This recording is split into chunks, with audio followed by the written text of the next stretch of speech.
నెల్లూరులో first warning, కడపలో second warning. CM చంద్రబాబుకి ఇంకా జగన్ ఎన్ని వార్నింగ్లు ఇస్తారు అనేది తెలియటం లేదు.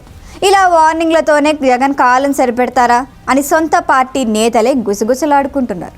చంద్రబాబు పద్ధతి మార్చుకోకపోతే వైసీపీ కూడా అదే బాటలో నడుచుకుంటుంది అని హెచ్చరించారు. సరే, ఒకవేళ 2029లో కూడా ఇదే పరిస్థితి రిపీట్ అయితే మాత్రం జగన్కి సీన్ సితార్ అనేది పబ్లిక్ టాక్. ఇంతటి దారుణంగా నిజంగా చేస్తూ ఉన్నారు అని అంటే ఎల్లకాలం ప్రభుత్వం మీది కాదు, ఎల్లకాలం రోజులు మీయే ఉండవు చంద్రబాబు, అది గుర్తుపెట్టుకో. మీ పాపాలు పండుతూ ఉన్నాయి వేగంగా. ప్రజలు దీన్ని క్షమించని పరిస్థితుల్లోకి వస్తారు. ఖచ్చితంగా మీకు బుద్ధి చెప్పే పరిస్థితులు రోజులు కూడా ఉంటాయి. శాతనైతే మంచి చేయండి, మంచి చేసి ప్రజల మనసులు గెలుచుకుని ఓట్లు ప్రజల మనసుల్లో స్థిరస్థాయిగా నిలబడే కార్యక్రమం చేయండి. కానీ తప్పుడు రాజకీయాలు ఈ మాదిరిగా నువ్వు ఒక్కరివే చేస్తావు అనుకుంటా ఉన్నావు. ఇదే మాదిరిగా కొనసాగితే రాష్ట్రంలో ఒక తప్పుడు సాంప్రదాయానికి నువ్వు నాంది పలుకుతా ఉన్నావు. నువ్వు వేసే ఈ బీజం, నువ్వు వేసే ఈ తప్పుడు సాంప్రదాయం, రేపొద్దున నువ్వు వేసే ఈ బీజం చెట్టు అవుతుంది. రేపొద్దున నువ్వు ఏదైతే ఇత్తుతావో అదే పండుతుంది. రేపొద్దున మళ్ళీ మీ గ్రామాలలో మీ కార్యకర్తలకు ఇదే పరిస్థితినే, ఇదే మాదిరిగానే మళ్ళీ జరిగే కార్యక్రమాలు కూడా జరుగుతాయి.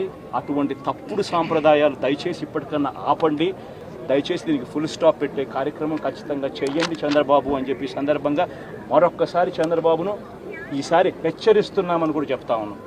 ఈసారి కోరడం లేదు, హెచ్చరిస్తున్నామని కూడా చెప్తా ఉన్నాం.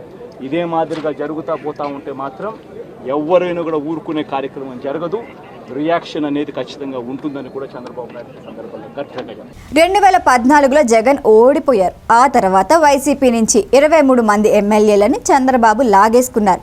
అనుకోకుండానే జగన్ పై సింపతి పెరిగింది. ఆ సింపతికి తోడు ఆయన జనంలో తిరిగారు. పాదయాత్రలో రాష్ట్రాన్ని చుట్టేశారు. ఇంకేముంది, 2019 నాటికి 151 సీట్లు భారీ మెజారిటీ వచ్చింది. ఇప్పుడు 2024లో కూడా 2014 సీన్ రిపీట్ అయింది. అయితే వైసీపీ ఓటమి మరింత దారుణంగా తయారైంది. 11 సీట్లతో వైసీపీ ఏం చేయాలో తెలియని స్టేజ్కి వెళ్ళిపోయింది. మరి ఇప్పుడు జగన్ ఏం చేయాలి? సింపతి కోసం ట్రై చేయాలి. దాడులు జరుగుతున్నాయి అంటున్నారు, పార్టీ ఆఫీసులను కూల్చేస్తున్నారు అని చెబుతున్నారు. వైఎస్ఆర్ విగ్రహాలు తగలబడిన ఘటనలు కూడా మన కళ్ళ ముందే ఉన్నాయి.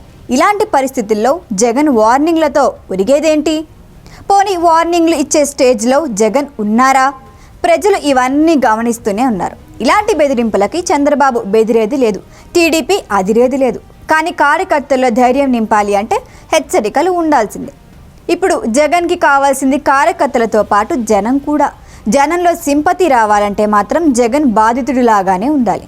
మరికొన్నాళ్ళు బాధితుడు అనే కార్డునే ఉపయోగించాలి. పదే పదే చంద్రబాబు పాపాలు పండుతున్నాయని చెబుతున్నారు జగన్.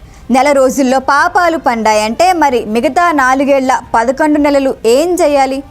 పోనీ నిజంగానే పాపాలు పండినా ప్రజలు ఆయనకిచ్చింది పూర్తిగా 5 ఏళ్ల అధికారం. ఆ 5 ఏళ్ళు జగన్ ఓపిగ్గా ఎదురు చూడాలి. చంద్రబాబుతో మరిన్ని తప్పులు చేయించాలి. ఆ తప్పుల్ని ఎన్నికల వేళ సమర్థంగా ఎత్తి చూపాలి. తన పార్టీకి ఓట్లు వేయించుకోవాలి. జరగాల్సింది ఇది, కానీ జరుగుతున్నది ఇది కాదు. అందుకే జగన్ వ్యూహాలు ఎవ్వరికీ అర్థం కావట్లేదు.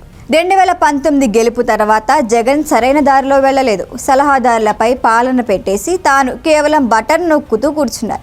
ఏనాడు ప్రజలతో ముఖాముఖికి వెళ్ళలేదు. ఆ మాటకొస్తే ఒక్క ప్రెస్ మీట్ కూడా పెట్టలేదు. బటన్ నొక్కటం వల్ల ఓట్లు పడతాయి అనుకున్నారు, కానీ ఆ అంచనా తప్పు అని తేలిపోయింది. చివరకు ఓటమి ఎదురొచ్చింది. 2024లో జగన్ ఓడిపోయారు. ఇప్పుడు కూడా జగన్ సరైన దారిలో వెళ్ళట్లేదు అని అర్థమవుతోంది. ఏ సలహాదారులను అందలవెక్కించి తాను నష్టపోయారో ఇప్పుడు కూడా వారే ఆయన చుట్టూ ఉన్నారు.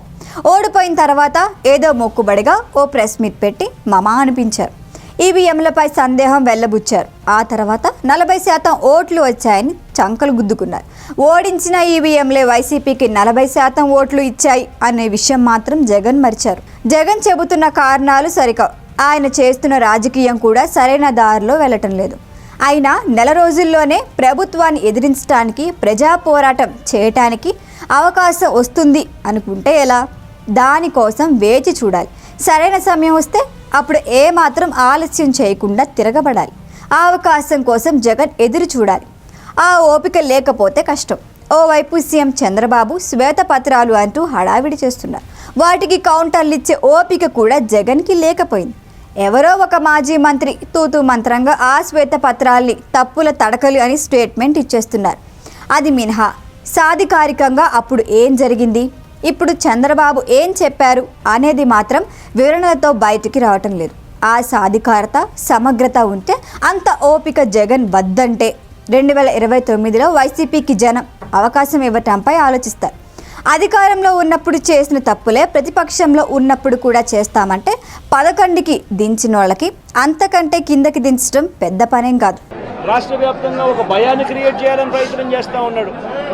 కానీ నేను చంద్రబాబు నాయుడు గారికి మరొక్కసారి కూడా చెప్తా ఉన్నా, ఒక చెడు సాంప్రదాయానికి నాంది పలుకుతూ ఉన్నారు. దయచేసి ఆపండి. ఆపకపోతే మాత్రం ఎల్లకాలం మీరే అధికారంలో ఉండరు.